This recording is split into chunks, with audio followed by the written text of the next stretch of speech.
How's everybody going? Or how's everybody doing? This is Mike, and welcome to the Bored Cyborg live streams, where I'm going to be unboxing a bunch of packages. Let me count how many.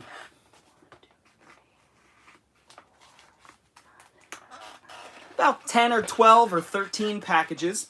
This is continuing in the line of me selling a bunch of my movies and a lot of my DVDs to either upgrade to the Blu-rays or pick up things that I've wanted on Blu-ray for some time that I haven't been able to get. And so, first thing I want to say is we don't have internet in the house that I'm in right now. It went out. So I'm hoping that this is going to go smoothly since I'm using, you know, whatever, 4G, whatever it's called, you know, wireless. I don't know what I'm talking about. I'm not using my at-home internet, essentially, is what I'm saying. So we'll see how this goes. But I'm going to wait a couple minutes here. Hello to anybody who's in the chat right now. Thank you guys for stopping in. I appreciate it, as per usual. I'm going to be doing these live streams at least once a week moving forward, and I want to try to also fit in an filmed and edited video once every 2 weeks. I'm working on upgrading my equipment so that I can be able to edit videos again smoothly like I used to. So I'm looking forward to getting back into the swing of things. And I will come up with a set schedule at some point soon for live streams. I know I've been doing it a bit erratically. I'm just kind of figuring out what works, what times work, and what not. Yeah, we'll play the game. Thanks for stopping back in. We'll play the game, and we'll get the guessing game going. Now, this has some really, really cool pieces in it that I am so happy to have after selling off my DVDs. Things that I've, one piece in particular that I've wanted for, well, since it came out last October. So not that long, but I really wanted it then, and I sold off all my DVDs to get it, and then I didn't end up getting it, just because money. But we've got 4 people in here. That sounds like a nice small crowd to me to get started. Let me do my best at not showing addresses on the other side of the package here. Here, let me move up a little bit. Make sure there's nothing inappropriate. I've just got like random games. Some games I picked up over the week, actually. Not these, but that's one I picked up recently. Hello, and thanks for Phantom of the Opera. Oh yeah, of course. I'm glad I put you onto that one. But I picked up this, and I got this today at the Goodwill, which is nice. Very cinematic Walking Dead game there, so. Alright, without further ado, we've got 6 people in here. Hello to everybody. I hope everybody is doing well. I will be interacting with the comments, so feel free to leave some comments down below. Try to stay on topic, because I've found that it is difficult for me to sort of go off topic, then jump back on. I'm getting the swing of things, though. I'm going with the flow. Robert Englund Phantom was a nice deep cut. I ordered it. Excellent. Excellent. So you did check it out, you watched it, and then you ordered it? Or maybe you ordered it and will watch it? Alright, without any further ado, folks, what you have all been waiting for. I've not seen it yet. Got you. Yeah, you'll enjoy it. It's a fun one. It's not going to win any awards, but it's a very good, unique 80s adaptation of a great old story, which we all know and love. So, alright! In no particular order, we've got... Oh, this is so friggin' cool, guys. So friggin' cool. Okay, so I sold off my DVD copy of this. Here's a good clue. This, as far as I can understand and research and tell, as far as my research has gone, this is the first Italian horror film. First Italian horror film. I know, that's crazy to think. There are obviously other Italian films like Dante's Inferno, which have horror elements, things like that from the silent era. But this is, again, as far as I can tell, please correct me if I'm wrong, this is the first Italian horror film ever. And yes, Mario Bava did have something to do with it. This film came out in 1957. Any guesses? I'll give you 10 seconds. 15 seconds. If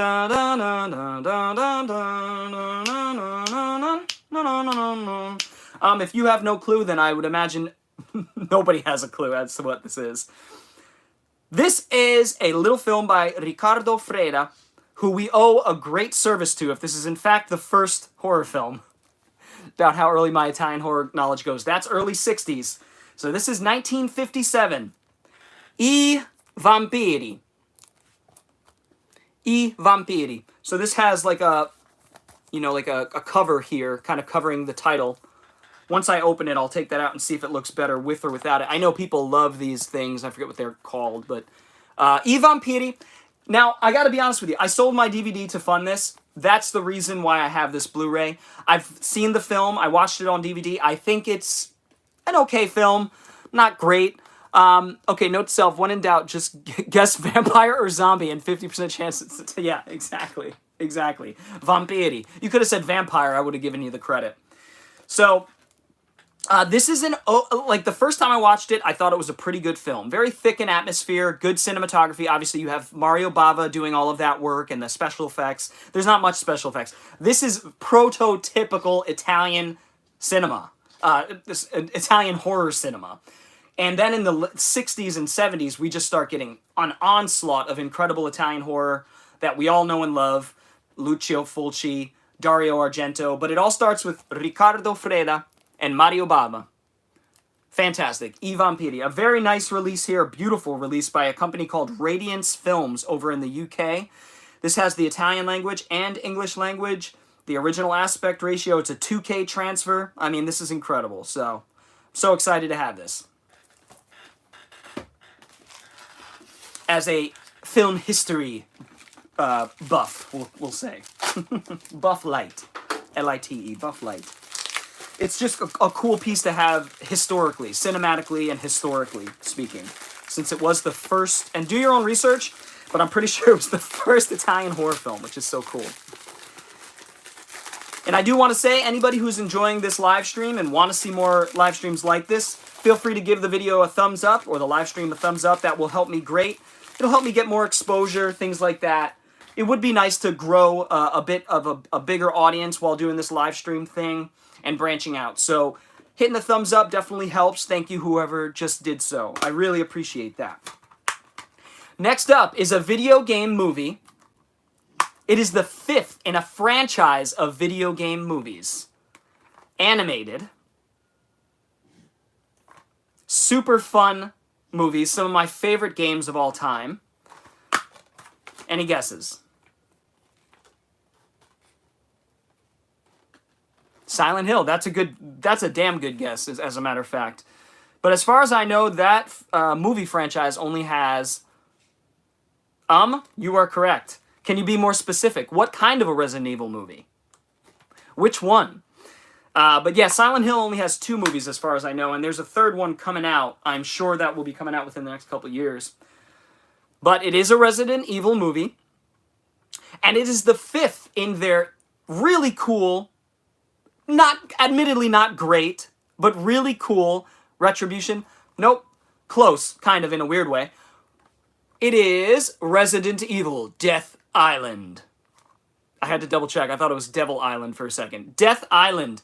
This is the first film in the Resident Evil franchise that has gotten together Chris Redfield, Leon Kennedy, Claire, Jill, all of our favorites. So, well, you didn't miss this one, Perry fans, so thanks for tuning in. So this, like I said, is the 5th in a series. Let me see if I can name them all. Resident Evil, Damnation, Degeneration, Vendetta, Infinite Darkness, and number 5 is Death Island. Now, if you're a fan of the video games, you will enjoy these. These are basically like, you know, the cutscenes from, we'll say 4, 5, 6, 7, 8, those cutscenes in Resident Evil. More so 4, 5, 6. They are in Japanese. Yes, these are in the Japanese language or the English language. Both dubs are fine. But these are totally in the spirit of the late 90s sort of Resident Evil, cheesy, you know, cheesy voice acting, crazy over-the-top action sequences that just get nuttier and nuttier as these films go on. And the CG really allows them to play with these crazy Lovecraftian creatures like they do in all the games that we love. These movies are a lot like, we'll say, yeah, I'd say 4, 5, and 6. Sort of that era of Resident Evil. And I love it. All the characters we know and love. Jill Valentine there, who's my favorite, because not only is she hot and kicks ass, but she has the same last name as I do. So we won't even have to do anything when we get married. It'll just, we don't have to change names or anything. So it'll be great. These are R-rated, gory, bloody, violent, adult Resident Evil films. They are better than the live action ones, but to be honest, I'm not even going to say that. I think both are fun and incredible in their own ways, but if you want to get something closer to the game, this is the way to do it. Vampire Hunter D? Absolutely. As a matter of fact, this is fun. This is what's fun about being in my game room and being here with you guys, so you guys could see all this cool shit I have that otherwise I'll never be able to show off. Check that out. So I have seen Vampire Hunter D from the 80s and Vampire Hunter D Bloodlust, which are both incredible films. I think Bloodlust is probably... Is Bloodlust the second film? Am I getting that title right? Either way, the second Vampire Hunter D film is absolutely incredible. Directed by my favorite anime director, Yoshiaki Kawajiri. So that's the PlayStation game there. And the original one, I love both of those films to death. And very Castlevania. You know, I think Castlevania drew a lot of inspiration from Vampire Hunter D, as well as the old Hammer horror films. And yeah, this is apparently a survival horror game, not unlike Resident Evil, so it kind of ties in. It's a Resident Evil-style Vampire Hunter D game. So I think that is awesome. Absolutely awesome. So anyway... check out those Resident Evil movies, guys, if you like the games. If you're a fan of the games, you will like the movies. None of them are gonna blow you out of the water. You know, none of them are more than like a 3.5 out of 5s. The best ones are 3.5 out of 5s. But they're all fun and all in the spirit of the games. Moving on. I could be a bit long-winded. Thank you guys for the thumbs up, and thank you for anybody who is sticking with me and checking out this stream. I really appreciate it, and I can't get this movie out of here. Come on! Mother of bitch. I can't get this out. Okay, there we are, and it's probably the least exciting movie. Not a genre film. It is a Criterion, however. This one... it's a little weird. It's like protruding a little bit. But it was a used new copy. Some of my favorite movies are 3.5 out of 5s. Yeah, I'm so glad you say that. Because that speaks to some like real deep film, like cinephile stuff, cinephile lore. Because just because I give a film a 3.5 doesn't mean I like it less than a film that I give a 5. You know what I mean? Because I can recognize great filmmaking when I see it. And I can also recognize when... either characters or storytelling or atmosphere sort of break through that paradigm. And so I think I think you can enjoy a 2-star film, you know, just as much as you enjoy a 5-star film, while recognizing that it's not quite the quality of film. Anyways, I'm not even going to play a guessing game with this one, because this one's not the most exciting. I don't know much about Tom Jones, the book. This was apparently released at the height of British New Wave, which is cool. And I had 2 copies of this on DVD. I sold them off to fund the Blu-ray. That's why I got this. And I like Albert Finney. And I like movies based on great classic novels. I read a lot of classic novels, a lot of stuff from the 19th, 18th, 17th century. And this is one of them. So anyway, this is cool. It has the theatrical version from '63, and it also has the director's cut from '89. So, and the director's cut is 7 minutes shorter, so that's pretty cool. But anyway, Tom Jones, and not the, it's not unusual to be loved by anyone, that's not unusual. You know, that's not what the movie's about. It's not about that Tom Jones. I like to compare it to food. Sometimes you just crave a greasy hamburger. Yeah, isn't that right? Have you seen Zoo Warriors from the Magic Mountain? Want inspired big... Yes, I have seen Zoo Warriors. I believe, was that Sui Hark? Or was that my boy Lam Nam Choi? I forget who directed that, but yes, I have seen it. It is a wacky, colorful, atmospheric, awesome film, so I think that one is excellent. I'm with you. It got a sequel. I think Sui Hark did a sequel way later, like 20 years later, and I haven't seen that. I've not heard as many good things, admittedly. This one's coming from the great state of New Jersey. This is one of the coolest things I've picked up. This is or in this lot, I should say. Some of my again, sort of obscure cinephile, like sci-fi cinema cinephiles will enjoy, will respect this pickup here. This is from the BBC. The BBC did this mini-series, but that was based on a radio show, if I'm not mistaken, from the 50s. And I had no idea that this came out on Blu-ray. So I had a DVD of it in my collection, and I found another DVD. Both were on-demand DVDs, because this never made it to Blu-ray until recently. Tsui Hark, Time and Tide is excellent. Yes, Time and Tide is a very good Tsui Hark film. I'll talk about Tsui Hark in Hong Kong cinema another day for sure, because there's a lot that I want to say right now. Hammer did a couple versions of this. This was Quatermass in the Pit, but this is the OG television version of Quatermass in the Pit. The way it was originally told, I believe on a radio broadcast, if I'm not mistaken. So, and the cool thing, new documentary covering the let's see, compilation of alternate. Trying to figure out. Either way, guys. Oh, here it is. Okay, and landmark television classic. So this was a TV miniseries. Blu-ray for the very first time in a new high-definition transfer from the original film elements. So there you go. 1958. So this is the earliest known version of Quatermass in the Pit cinematic version. Yes, Quatermass in the Pit from 67 from Hammer is one of my favorites. What an atmospheric, eerie film that just gets under your skin the longer the film broods on. And I love the performance in that. I haven't actually seen the Quatermass Experiment and its sequel, which are also Hammer films. Haven't seen those yet. I do want to, but the 67 one, which I believe is the one you're referring to, who was in that? Was it Herbert Lom? Plays Quatermass. Either way, Quatermass in the Pit, 67 is amazing, but having the 58 version on friggin' Blu-ray? I never thought we'd be here, frankly. I thought I was going to have that shitty on-demand DVD for the rest of my life. I really did. Next up, we've got one from Porter, Texas. Porter, Texas. In a nice green, forest green. All right.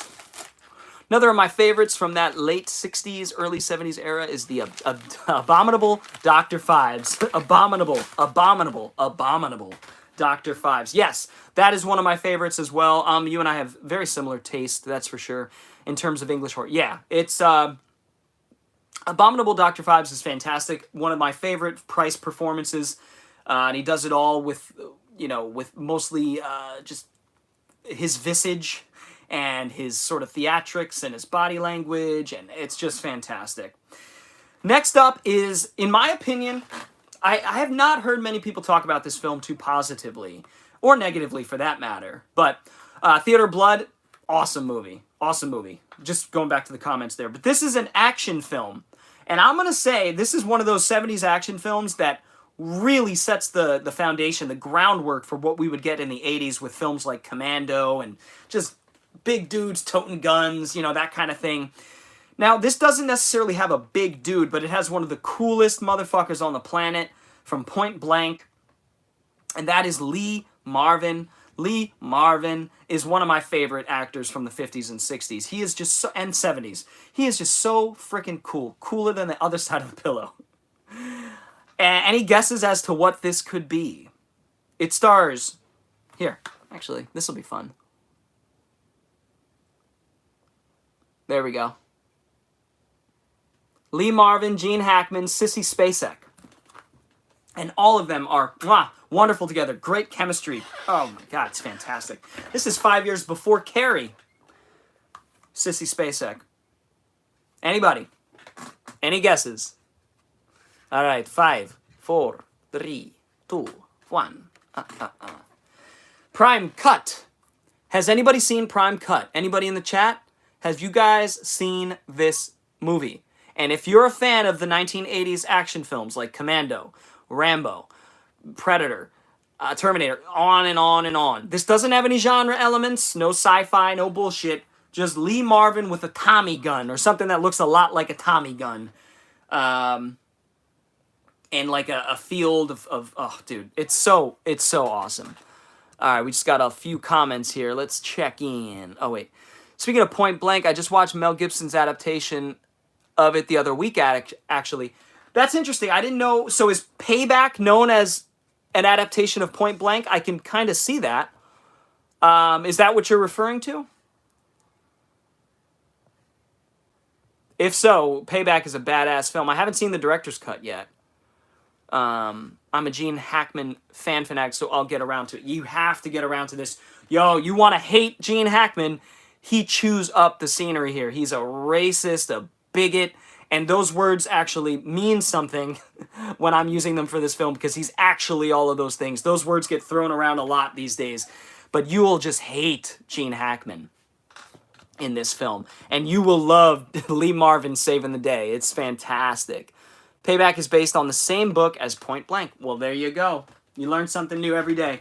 Guys, check this out if you haven't already.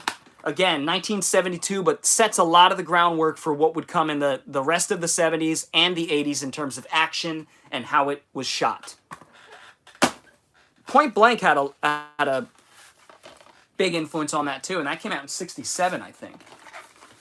All right, next up, we've got one from Michigan. All over the continental United States today. Let me open this carefully here. Some of these were ordered so long ago, I have no idea what the hell they even are. Oh, yeah. All right, next up, we have a film that most people say, a lot of people say, I love proto-action movies. Yes, that is a proto-action movie, no doubt. You know what I'm putting down there. You're picking up what I'm putting down. This is a film, talk about proto-films. This is, a lot of people consider this a proto-slasher and one of the most influential films in the slasher genre. It is Italian. It's directed by, I believe, Sergio Martino. That should give it away. Come on, guys. Anybody have any guesses as to what I am holding in my hands? Oh, it's got the great... Oh, yeah, I gotta change the cover art. Another of my favorites is the original Taking a Pelham. Yeah, Taking a Pelham from the 70s. Incredible film. Incredible film. Lucy, Bay of Blood. Good guess. Not Bay of Blood, but that is a very good proto-slasher guess. I agree with you. All right. It is... you're good at this. It is Torso. You got it. I've not seen Torso yet. I must see Torso. I think it's... I think it has something to do with young people getting killed off, and that is one of the connections it has as a proto-slasher, as sort of forecasting where slashers would go in the late 70s, 80s. And, yeah, this has 2 cuts, 94 minutes, 90 minutes, Sergio Martino, Italian, English, and I'll show you guys. So that's the cover art, the newly commissioned art there, which is pretty good. But you know me, I like to do this. It's the funniest translation of all time. Translation meaning it has a funny English dub, or the actual subtitles in English are ridiculous.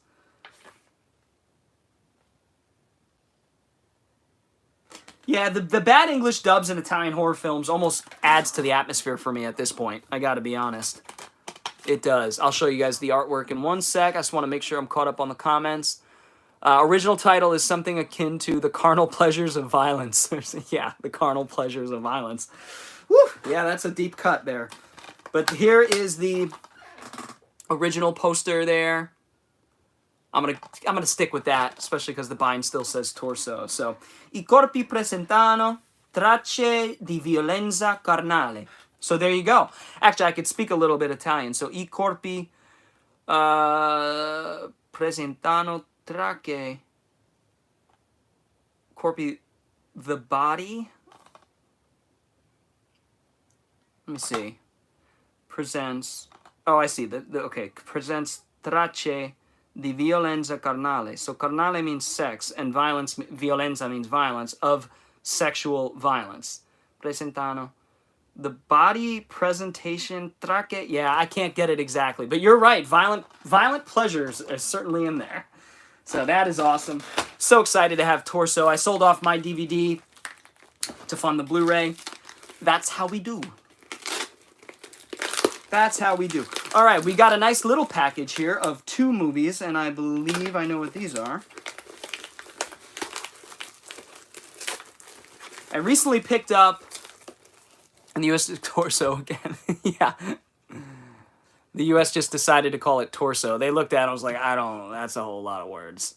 Again, how do you go from that to torso? Yeah. Torso's a great name, though, isn't it? Kinda, somehow. I don't know how. It evokes guttural, sort of visceral imagery. That's what it when I hear the name torso, I just think of somebody being eviscerated. So. Alright, so this was cool. I recently sold off my copies, my DVD copy of one of these, and then my Blu-ray copy, which was like a nice fancy director's cut or something. But the director's cut is in this collection as well. So, great title. All right, so we have a Canadian version, because I believe that's the only way you can get this with the dual languages on it, of one of my favorite modern action star. There aren't many. He's the last of a dying breed. And that is my boy Scott Adkins. The Debt Collector absolutely floored me the first time I watched this. If you guys want a fun, Lethal Weapon-like, or Nice Guys, it's a lot like Nice Guys. Very funny. I mean, laugh out loud moments in this. Very well written. Very well directed by Jesse Johnson when he was making really, really good films with these guys. There's a sequel to this, too, called The Debt Collectors, or The Debt Collector 2, which is good, but in my opinion, not as good as The Debt Collector. This is a kick-ass movie with a good script, moves at a brisk pace, great action. Obviously, you know you're going to get that with Atkins. Incredible action sequences, and some really funny moments between the two.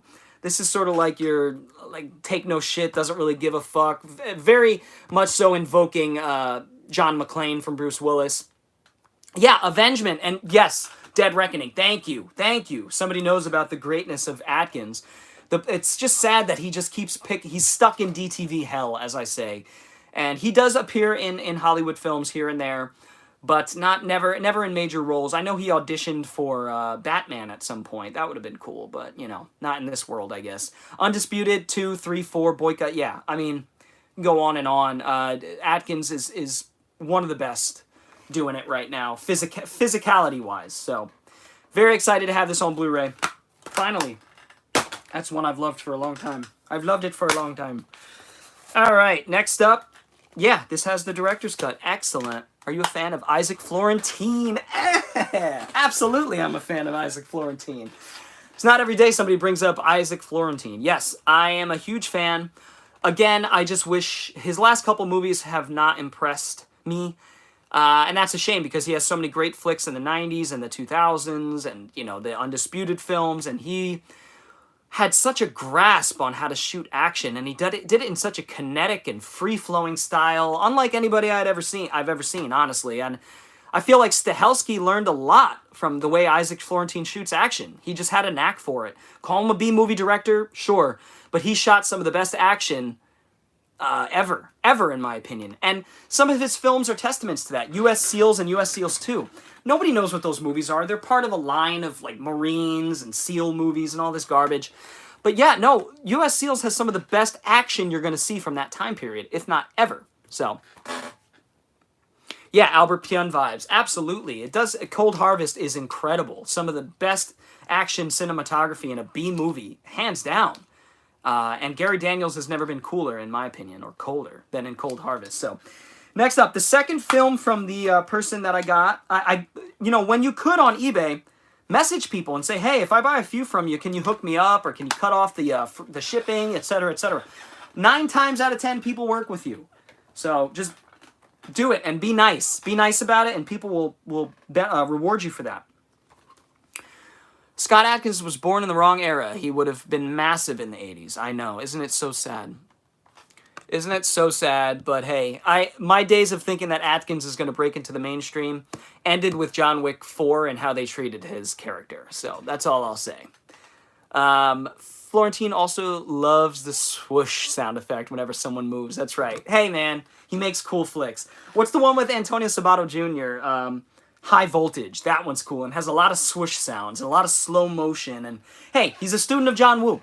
And Stahelski was a student of John Woo, and I think Stahelski learned a lot from Isaac Florentine. So anyway, guys, Mimic. I love the first Mimic. I've not seen the sequels, so I sold off my director's cut, and I funded this Blu-ray, the trilogy, which has literally the exact same cut. I guess some people don't want the sequels. They just want the film by itself because that's the one they like. Not me. I'll take the whole trilogy, especially when it's cheaper than the singular ones. It all goes back to John Woo. Yes, it all goes back to John Woo. And if you want to go further, it all goes back to the great Shaw brothers, Chang Che, Lau Kar-leung, Gordon Liu, obviously Jackie Chan. That's where it all comes from. So I'd love to do a video one day, just kind of tracing the influence, the inspiration. It sounds like you and me have a very similar interest in inspiration, where things come from. Because I believe no idea is original. I believe everything is inspired from something. They say all good artists borrow, all great artists steal. So, there's truth in that. And I think it's really fun exercise to see what inspired what. So anyway, Mimic, Guillermo del Toro did the first one. The second one and the third one were straight to video. I'm not expecting much from those, but hey, if they have some good practical effects, I'll be happy. History of genre cinema. Yes, that is a good topic for a video. Just taking a genre and just going back as far as we can, pull it back as far as we can.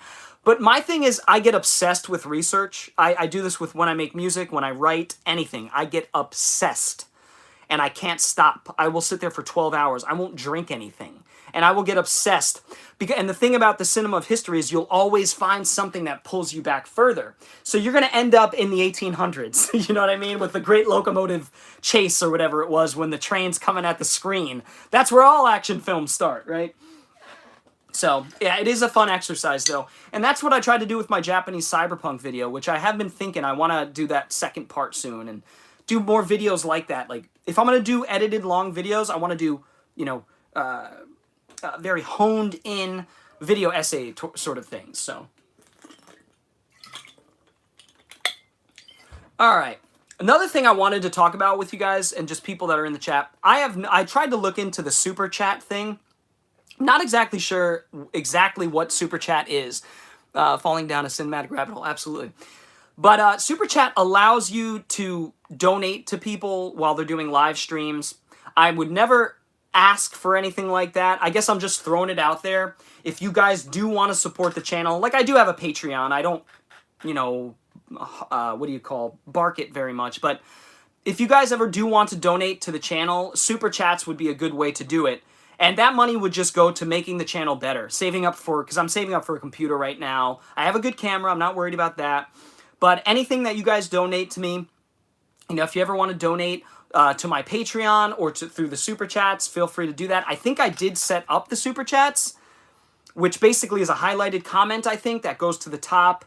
And it's also attached to a monetary donation. So anything like that, obviously, I would appreciate. I'm not going to bring it up often. I just wanted to bring it up now. So, oh my God, somebody, come on, you didn't, thank you. Thank you. That's very nice. See, now I'm going to start blushing. Thank you. That was very nice. I appreciate that. But it literally is just going to help me build the channel and get back into the swing of things and try to build a community here. So I really appreciate that. You're awesome. Thank you. Thank you very much. We're going to move on now. Have you seen For Your Height Only? No, Dean.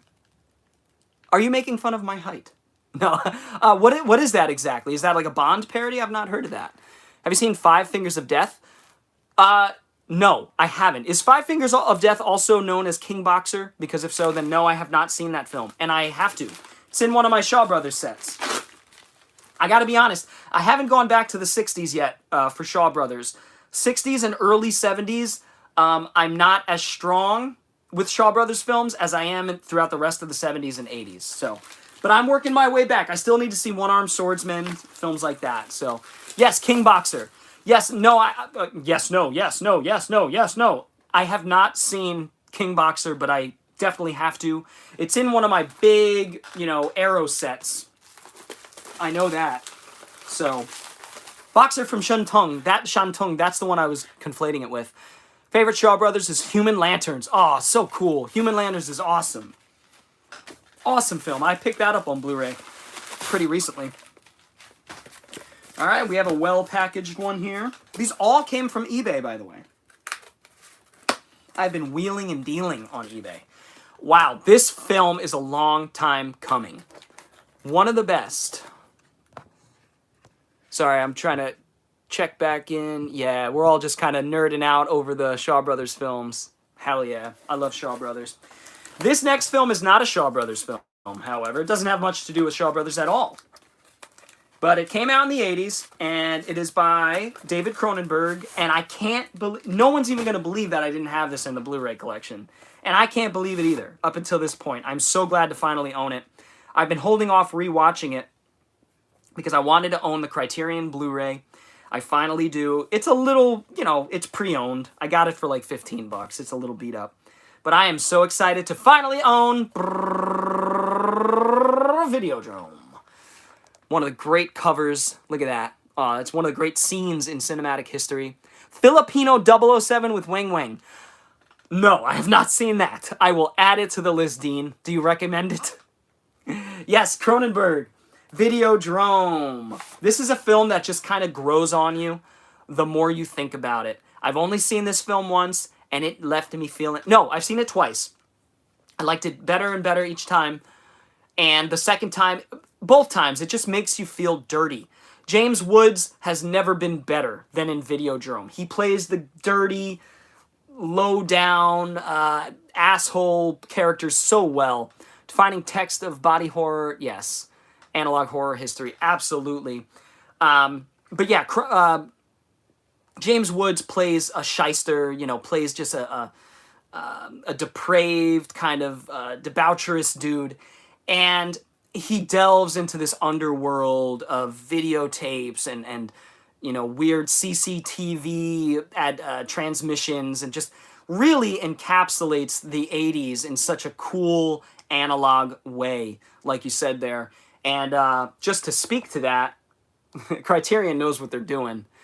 Of course I have seen Altered States. It's Videodrome's twin movie. I can see that in a lot of ways. That's really a really cool idea. Only it deals with psychedelic drugs as opposed to the drug that is consumerism, by the scriptwriter of Network. Yeah, Network is one of my favorite films of all time. So, yeah, we're all in good company here. So, yep, comes with the slipcover, all that. Beautiful. Might as well check the disc since this one is, yeah, flawless, flawless. Such a cool movie. I can't wait to rewatch this. I think this is going to become one of my favorite movies of all time. I'm pretty sure it will. I just have that feeling. You guys know that feeling that you get. All right, this one is opened a little bit, so let's hope that nothing is terribly wrong with it. Thank you so much for everybody who's checking out this live stream. I appreciate it. Feel free to hit the thumbs up if you haven't already. And hit the subscribe button if you're not already subscribed. The more Cronenberg I watch, the more I love him. Absolutely. I still need to see his newest one. I forget what it's called. Not a Dangerous Method, but I do need to see that one too. It's a bit cold and clinical. They do feel that way, yes, but they have a way of... a path to enlightenment too. Through suffering and through body horror, and I just love it. Alright, next up is another film I've wanted on Blu-ray for a very long time. I got the Region B Arrow version of this. I will definitely go with the Region B versions of any movies over the Region A movie versions, so long as they're comparable, because the Region B films are always cheaper. Just like video games. If you're going to buy independent games, indie games, buy them from overseas. It's going to be 10, 15 bucks cheaper all the time, because people want to pay for the, you know, for the American version. I don't know why. In this case, people don't get this because it's Region B and it won't play here. But that is Rollerball, another film that I think I'm really going to fall for next time I watch it. I haven't seen this since I was in my teens, so it's been 20 years probably since I've seen this. But I did love this film when I watched it. It just wasn't as sci-fi as I was hoping for it to be. But I think I will appreciate it more for what it is. And Norman Jewison, James Caan, the great James Caan. This has a really cool, look at that artwork there. Wang Wang. 2 feet 9 inches tall. Wow. I'll have to check that out. That sounds awesome. This is a cool book. It has a bunch of like concept art, 70s paranoia flicks, another obsession of mine. Yeah, you and me would get along very well because, yeah, we have very similar tastes in film. Have you seen Colossus, the Forbin Project from 1970? Like the progenitor of sort of that paranoia. I guess you can go back to Seconds, Frankenheimer, and Manchurian Candidate, the 60s, but But have you seen Colossus, The Forbidden Project, which I just recently picked up on Blu-ray? So cool. Love that film. Another film put out by Arrow. Cool dystopic movie. Yes, yes. Rollerball is very cool. And honestly, probably has a lot to say about our current situation as a people, as a culture, as a world. So, and how we yearn for that sort of violence. Never heard of Colossus. You need to check out Colossus. That's your homework for this week. Colossus, The Forbidden Project, 1970. I'll just say, it's about a rogue AI. And we're in 1970. A rogue AI in 1970. So, that's pretty cool. All right, I'm going to save what I think is the coolest thing, the coolest piece for last. All the President's Men. Parallax View, I still need to see. The Hospital, I still need to see. Coma, really like that one. You got a couple films there that I do need to check out. Parallax View, I've been looking at the Criterion Blu-ray of that. I don't have a DVD to sell, so I'd have to come out of pocket for Parallax View Criterion Blu-ray. I will eventually. There's a couple in my watch list right now. I don't know. Maybe down the road a bit. I've been spending too much money on movies. Even though it's money that I've made from the hobby. But, you know. But yes, I do want to see Parallax View. I know I'm going to love that one. All right, next up, we've got a box here. I'm trying not to break the box so I could reuse it. But how the fuck, you know? Am I tripping here? Sorry, guys. All right. Jesus. All right, I'm a-coming. I'm a-coming. Don't you guys go nowhere. I'm a-coming. Oh, I hate when they use peanuts because animals eat them and they die. Oh, this I got from Mercari. Wow, dude, I didn't even... This is so cool. Another Criterion Collection Cronenberg film. Guesses, please. I believe you mentioned this as one of your favorite Cronenberg films. I think it was you who mentioned it. It could have been somebody else.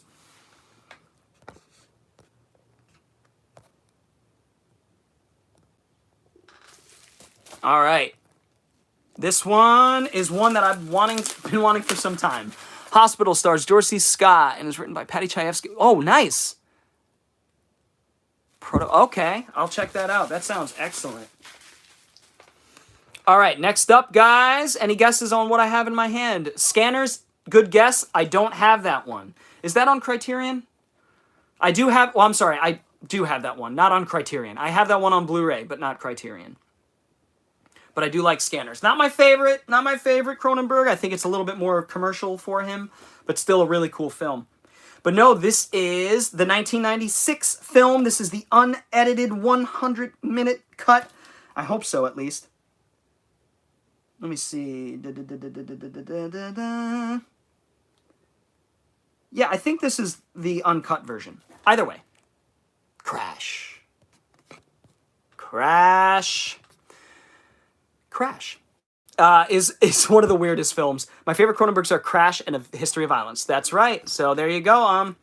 Finally picked up Crash on Criterion Blu-ray. Do you know if this one is the uncut version? Like as raw and disgusting and as much car nudity as possible?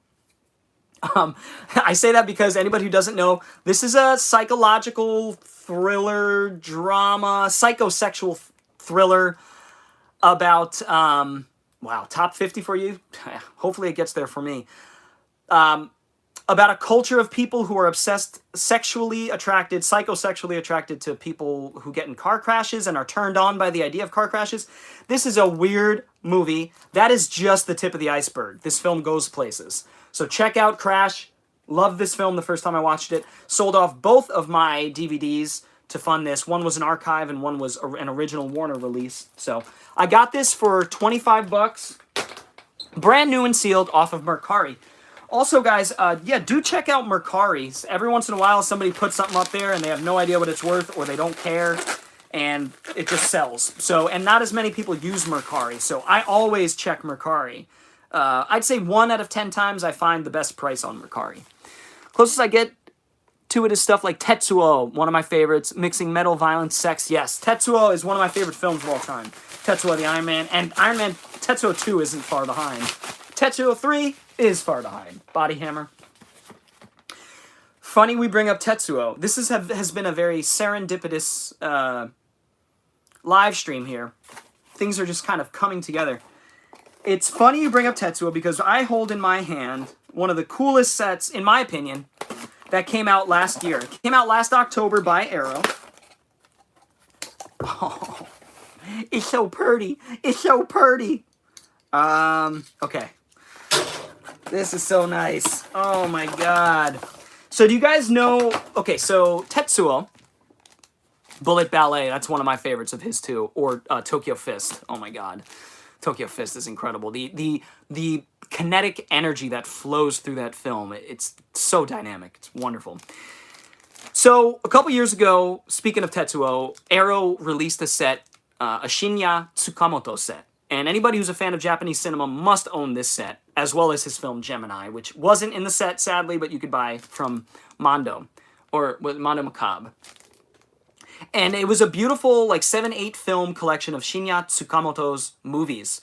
Tetsuo, Tetsuo 2, Bullet Ballet, Tokyo Fist, a bunch of short films, stuff I'm forgetting, yeah, I'm blanking on some of the names, but some incredible films there, guys. And this is pretty much from the same cloth. Role in Shin Godzilla. Yes, he does have a role in Shin Godzilla. That's right. He's a well-respected Japanese filmmaker. He was so influential. Again, I have a video called Japanese Cyberpunk, where I, the origins of Japanese Cyberpunk, where I talk about Tsukamoto a lot and how he was one of the progenitors. He wasn't one of the grandfathers, but he was the next generation that ramped it up to the next level. And this set here is more Japanese horror, folks. Snake of June. Snake of June is a film that I could not get into. I don't know what it is. It's the only film of his that I couldn't get into. And what was the other one? Konoko, I have yet to see. Yes, Konoko, I have yet to see.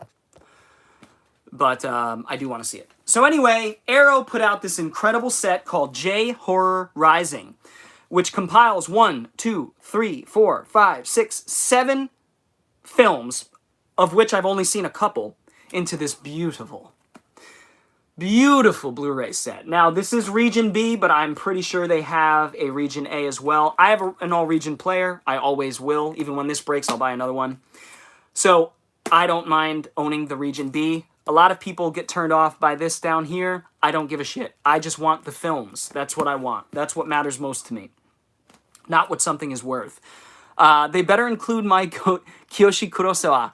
Kiyoshi Kurosawa is one of my favorites of all time. Yeah, Pulse, Kairo is one of the great, great films of all time. There's no question. I love all of Kiyoshi Kurosawa's work.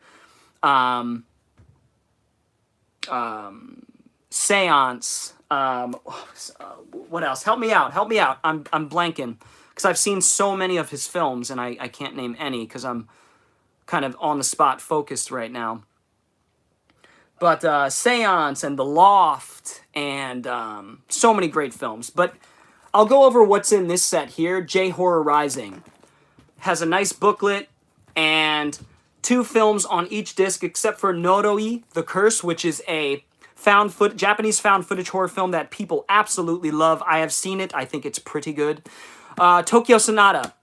Yes, and Cure. Cure is my favorite. I think I like Cure even more than Kaido. Cure, I need that on frickin' Criterion Blu-ray really bad. That's another one that's been in my watch list.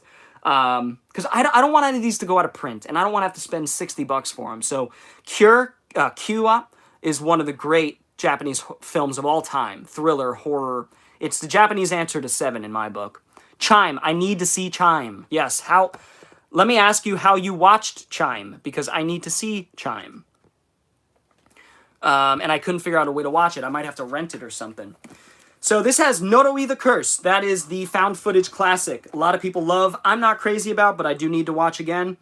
It has Carved, The Slit-Mouthed Woman, which is a decent film. Not bad. I sold off my DVD. Persona, which I don't know anything about. That's what's cool about this set. A lot of these never were on DVD or on really shitty releases, and I've never seen them. So it premiered at a local film festival here. Damn. Jealous. I do need to see that. I'm dying to see that. Oh no. Oh no. Oh no. Okay. Anyway, we have Carved, Persona, Inugami. Inugami. And then St. John's Wort. W-O-R-T. Don't know that one. Shikoku. And Isora, Multiple Personality Girl. So the only one I've seen in here, hell, the only one I owned before this was Carved. All the other ones I've never seen, and a lot of them are brand new to Blu-ray. So I hope that this sells well, and Arrow does another version of this. J-Horror Rising Volume 2 would be nice. So we could get even more Japanese horror classics. There's still a lot of them that I have down here on Blu-ray, or on DVD, that never made it to Blu-ray. Things like Parasite Eve. Things like Dark Water. I'm not sure if that ever made it to Blu-ray. Echo Echo Azarak. Another Heaven. The Booth. Doppelganger. That's another Kurosawa film that I think is fantastic. Suicide Club. Tomie. The Tomie movies. Have you watched the Japanese anthology movie? Yes. Kwaidan is fantastic. My favorite story in that being the final one where he's playing that instrument and he's telling a story. God, that just sweeps me away. That is a beautiful scene and eerie and creepy in all the right ways. So I love that. Love Kwaidan. And Kuroneko. And Onibaba. Onibaba is my favorite. I love Onibaba. But anyways, guys, that is J-Horror Rising. A few of my other favorite J-Horror. House. Gozu. Gozu I can't get into. Miike is totally hit or miss for me. Ichi the Killer I haven't seen since I was a teen. I thought it was okay. I do need to watch it again. Trying to think of what my favorite Miike film is. My favorite Miike film is going to piss so many people off. And you know what? If my opinion pisses people off, I don't care. My favorite so far is One Missed Call. I know it's a commercial studio film that he did. I know. Hiroku the Goblin. That's a fun Tsukamoto film. Absolutely. I still need that one on Blu-ray. But I love One Missed Call. I think it's a fun answer to the Screams, tech slashers of the late 90s, early 2000s. Miike, here's the thing. Any director that has an output as vast as Miike, he's got over 100 films he's directed in 20, 30 years. I mean, that's insane. You're just not going to have home run after home run. And I know there are some fans who probably believe that every Miike film is a knockout of the park. I just don't feel that. I feel like the movies that everyone loves from him, I tend not to like. So that just tells me I'm on a different wavelength. Gozu was a fucking boring film to me. Yeah, I know what it's trying to do. I get it, but it just didn't work for me. Miike, I do want to give more of a shot to. Audition, I'm not a fan of. Ichi the Killer, I wasn't a huge fan of. I know, it's crazy. But I do plan to watch more and more Miike films. And Dead or Alive I need to see. And some of his Yakuza films from the 90s. And Stray Dog and things like that. Or Rainy Dog, what's it called? So I still need to see a few of his big ones. For me, he's like Rob Zombie in that way. A diehard Rob Zombie fan, but there are people who absolutely hate his films. Yeah, and you can appreciate that. I think it's important to be able to appreciate that you're just missing something that those films do for other people. That's all it is. And that's what makes the world different and interesting. You know, the old trite cliche. Awesome set here, guys. So we'll go over them one by one, just to do a quick rundown for all the people that are tuning in a little too late. But that's okay. I'm going to archive this, and you guys could watch this afterwards. So if you don't want to spoil what I got in this mailbag and you want to rewatch it later, don't watch this. Thank you for watching. Feel free to give it a thumbs up. La-da-da-da-da. Debt Collector. Atkins. I'm going to go through these relatively quickly. This is Torso. I corpi presentano tracce di violenza carnale. There you go. A.k.a. Torso.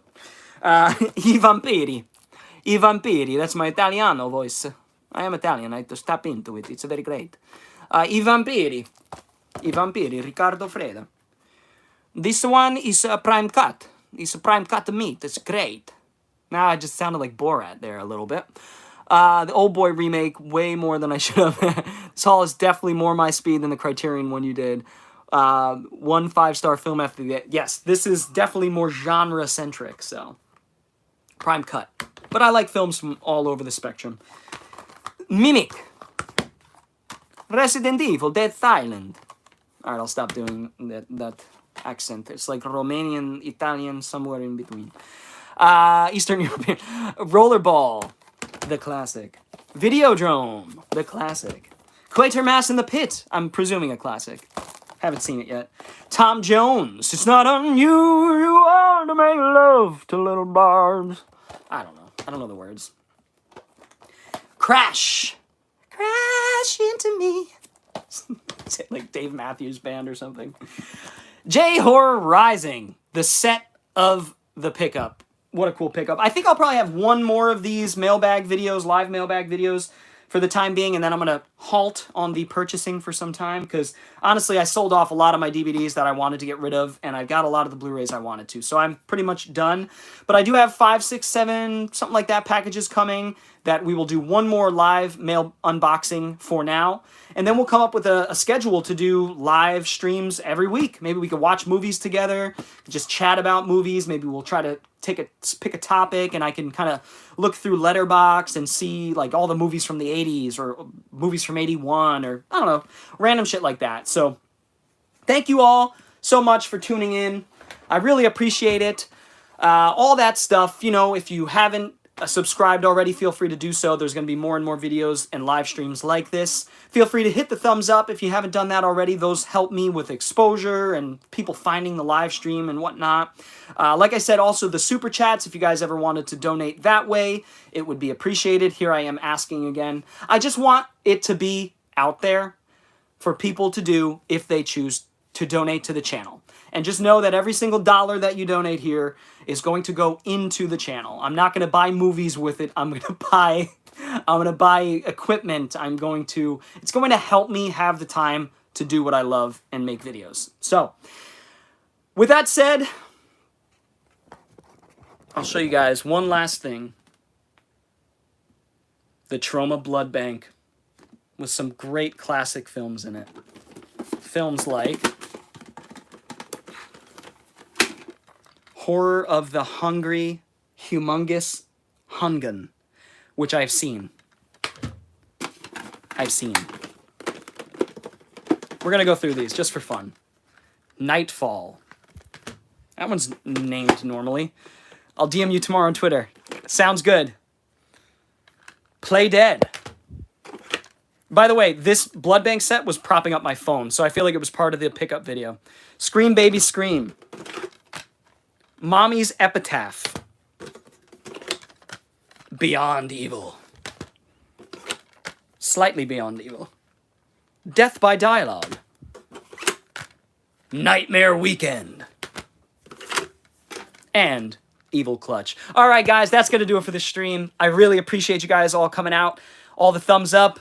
Thank you for the super chat, I really appreciate that. Until next time, folks, Bored Cyborg is out. End of line. End of